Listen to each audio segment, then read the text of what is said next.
Starting with Children in Need, a new dimension in television is coming at you on BBC One.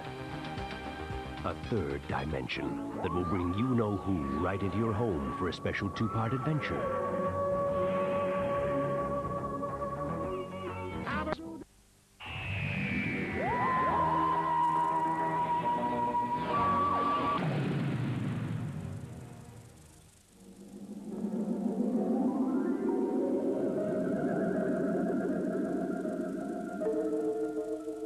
The unsung heroes of Doctor Who are the actors who, through the 30 years, suffered inside these wonderful monster costumes in hot studios.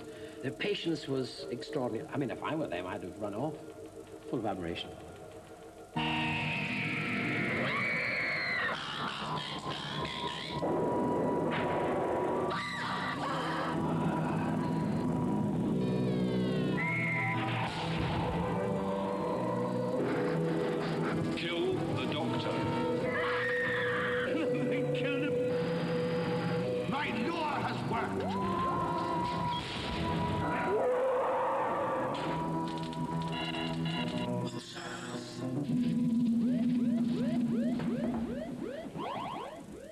The devil with this hobby was it was so heavy. When you were in the costume, you could not stand upright. You were looking out of a tiny observation hatch about there, about the size of a small letterbox. And the zombies were quite useless because once we got mobile, we were crashing into cameras and into scenery.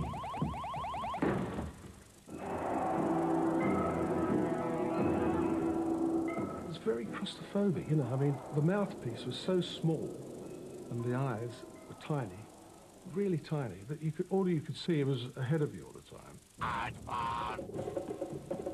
I think even people in the studio were amazed that there was a fellow inside those Daleks. Even now, people tend to think, were they radio controlled? Well, I wasn't really sure what the Daleks were, really. I think I'd sort of thought it was some kind of confluence of midgets and tricycles. But the people who played the Daleks were all these kind of quite tall, willowy men. And they all dressed in black roll necks and black trousers.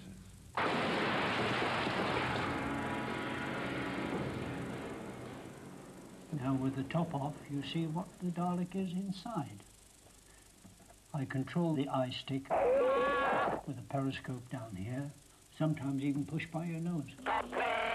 The plunger here we use for opening doors or controlling riots.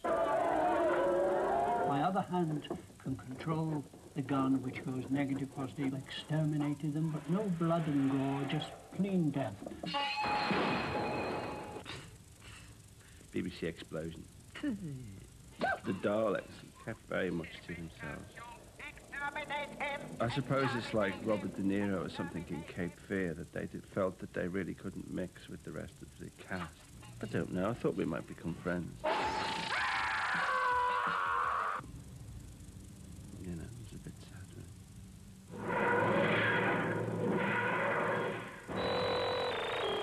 We had to come out of the water looking really menacing. Now, we didn't have any rehearsal on it because there was never any time. Our instructions were to duck underneath the water, count to 8, and all come up at the same time. Well, we popped up out of the water, and we were now trying to climb up this shingle beach, coping with all this water that was draining out of our helmet, coughing and spluttering, falling over our shoes, which were very, very badly fitted. I could see you again. Morbius was a Frankenstein monster, and he had this huge brain in this like goldfish bowl, and my head, in fact, was inside its neck. And at the end of it, I had to get chased by all these nuns, and they pushed me over this cliff. And the fall I had to do was about 15 feet, but it was particularly difficult because of the weight of this goldfish bowl. I did strain my neck doing that one. And the Cyberman was quite a nice suit, basically, because it was a wetsuit. But perspiration just used to pour all the way through into your eyes. straight into the wetsuit all the way through, so you can imagine what it was like at the end of the day. These were just Welsh extras, and they weren't paid to do stunts. And all these sidemen had to get wiped out. So it was down to me to double all their deaths. Now, I've done, in actual fact, 110 episodes of Doctor Who, mostly as Daleks. 110! The mind boggles, man and boy. We are the masters of Earth. We are the masters of Earth. And now, episode 4 of Planet of the Daleks.